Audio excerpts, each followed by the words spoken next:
Hello friend, welcome to Competitive Physics. We are going to solve a question from IIT JEE 2006. IIT 2006. Right. ये question में एक heavy मास m है और एक veg shape पे पड़ा हुआ है। इस वेज शेप का जो एंगल है वो अल्फा है। ये मास जो है डाउनवर्ड डायरेक्शन में मोशन कर रहा है, स्लाइड कर रहा है, और because of this sliding the wedge is moving in the left hand side, right? We have to find the angle beta made by the horizontal direction. Tan beta will be equal to 1 plus m by capital M tan alpha. We have to prove this. चलिए कैसे solve करेंगे इसको solve करने के लिए simple है, बहुत ही simple है। बस अपने गोल क्लियर रखिए कि जब ये इस डायरेक्शन में मोशन कर रहा है तो इसका एक्सेलरेशन मान लीजिए ये होगा, और ये बड़ा वाला पार्ट इस डायरेक्शन में मोशन कर रहा है तो ये एक्सेलरेशन मान लीजिए है। पूरा क्लियर है। हमारे पास दो ही टाइप के मोशन है, एक मोशन इस डायरेक्शन में है और एक मोशन इस डायरेक्शन। तो हमें दो इक्वेशन बनाने हैं किसी तरीके से दोनों मास के लिए। इस मास के लिए इस डायरेक्शन मोशन बनेगा, इस मास के लिए इस डायरेक्शन मोशन बनेगा, इक्वेशन ऑफ मोशन। तो इसके लिए हम अगर फ्री बॉडी डायग्राम बनाते हैं इस बड़े वाले वेज का, तो मान लीजिए ये बड़ा वाला वेज है हमारे पास और ये हॉरिजॉन्टली मूव कर रहा है इस डायरेक्शन में, राइट। तो इस बड़े वाले वेज शेप पे कितना फोर्स लग रहा है? तो कोई फोर्स है कि नहीं है? ये जो कांटेक्ट है तो कांटेक्ट फोर्स एक होगा, ये मास m इसको एक रिएक्शन देगा, ये रिएक्शन इस तरीके से होगा, ये मान लीजिए n है और ये कैपिटल मास m है, और ये मास जो है इस डायरेक्शन मूव कर रहा है, मान लीजिए एक्सीलरेशन a है, ठीक है, राइट। तो ये जो एंगल होगा ये अल्फा है, तो ये कितना हो जाएगा 90 माइनस अल्फा। तो ये कैपिटल M इस डायरेक्शन मोशन कर रहा है तो कोई फोर्स होगा, फोर्स, और इसका इस डायरेक्शन में कोई फोर्स होगा तभी तो ये मोशन कर रहा है। तो हॉरिजॉन्टल डायरेक्शन में फोर्स बैलेंस करेंगे तो मान लीजिए F equal to capital M into A will be equal to normal reaction का ये horizontal component will be responsible for the movement of this wedge shape, this will be n cos 90 minus alpha, or you can say that ma will be equal to n sin alpha. This is equation 1.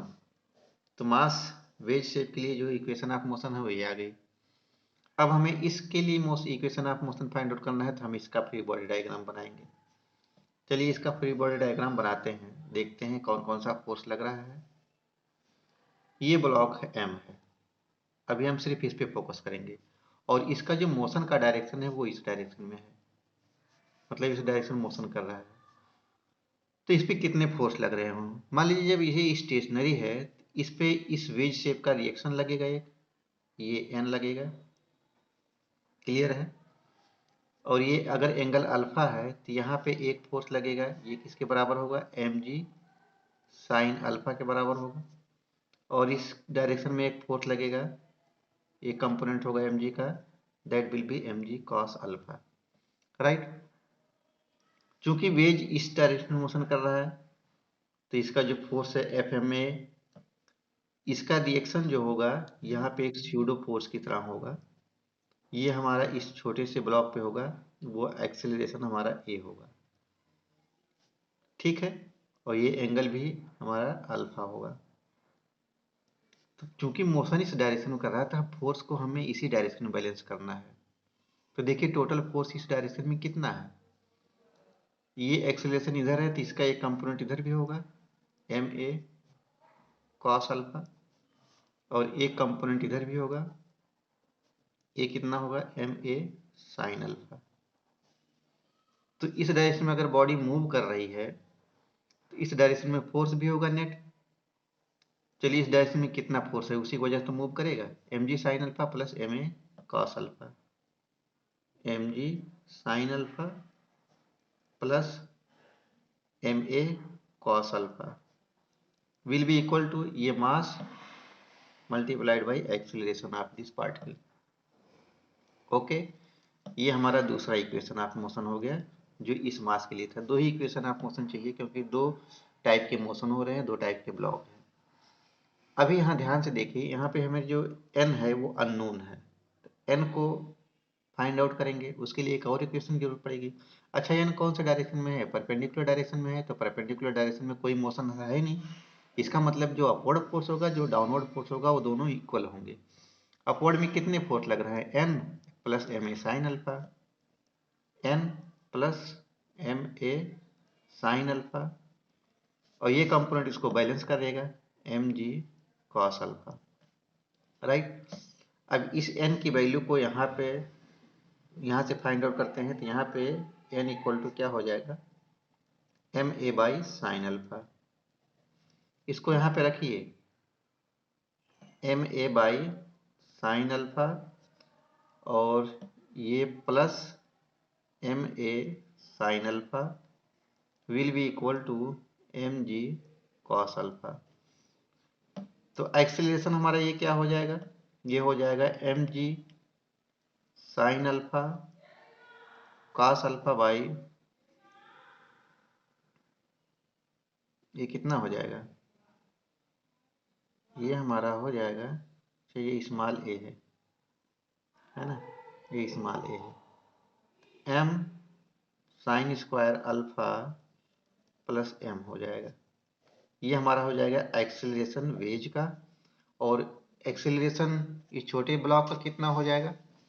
Value रखेंगे तो ए equal to ये हो जाएगा हमारा m plus m ji sine alpha divided by capital M plus m sine square alpha. अच्छा, ये दोनों हमने एक्सेलरेशन क्यों फाइंड आउट किया? दोनों एक्सेलरेशन फाइंड आउट करने की क्या वजह थी? इसी दोनों एक्सेलरेशन में हमें वो एंगल पता है जो एंगल बन रहा है इसके बीच में, इसके मोशन और हॉरिजॉन्टल के बीच में। चलिए, अगर हमें इस ब्लॉक का एक्सेलरेशन ग्राउंड के रिस्पेक्ट में फाइंड आउट करना है तो कैसे फाइंड आउट करेंगे? ए बॉडी कैसे फाइंड आउट करेंगे? ए का एक्सेलरेशन इस वेज शेप के रिस्पेक्ट में, ये हो जाएगा ए बॉडी का acceleration with respect to wedge plus नहीं माइनस एक्सेलरेशन ऑफ वेज। भाई मान लीजिए दो बॉडी ए और बी मोशन कर रहे हैं बी वेलोसिटी से, वी ए बी बी। हमें बी की velocity with respect to A निकालनी है, तो कैसे निकालते हैं? V B minus v A निकालते हैं ना। उसी तरीके से एक्सेलरेशन इसका ग्राउंड के रिस्पेक्ट में निकालने के लिए इसका एक्सेलरेशन इसके रिस्पेक्ट में और इसका एक्सेलरेशन ग्राउंड के रिस्पेक्ट में माइनस करना पड़ेगा। तो ये हमारा हो जाएगा, इसके पास दो दो एक्सेलरेशन है, ये हो जाएगा a cos alpha i plus a sine alpha j minus capital A j. तो ये हमारे पास हो जाएगा a cos alpha i plus a sine alpha minus capital A j. तो टेन अल्फा कितना हो जाएगा? टेन बीटा हमारे पास कितना हो जाएगा? A sine alpha minus capital A by a cos alpha. इसमें हम वैल्यू रखेंगे कैपिटल ए और स्मॉल ए की, तो हमें टेन बीटा मिल जाएगा। टेन बीटा कितना मिलेगा? 1 plus small m by capital M tan alpha, है ना।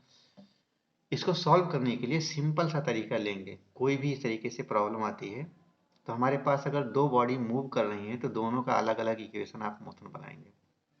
इक्वेशन ऑफ मोशन बनाने के लिए हमें सिंपल जिस बॉडी का इक्वेशन ऑफ मोशन बना रहे हैं उस बॉडी का मूवमेंट देखेंगे किस डायरेक्शन में है। इस बड़े वाले मास का मोशन इस डायरेक्शन में है, तो इक्वेशन ऑफ मोशन या फोर्स का बैलेंस सिर्फ इसी डायरेक्शन करेंगे। इसी तरीके से अगर हम इसको फोकस करेंगे, इसका इक्वेशन ऑफ मोशन बनाएंगे, तो हमें देखना पड़ेगा इसका मोशन इस डायरेक्शन में हो रहा है, तो इस डायरेक्शन में सारे फोर्स को बैलेंस करेंगे। बस सिंपल है, दो लाइन का है।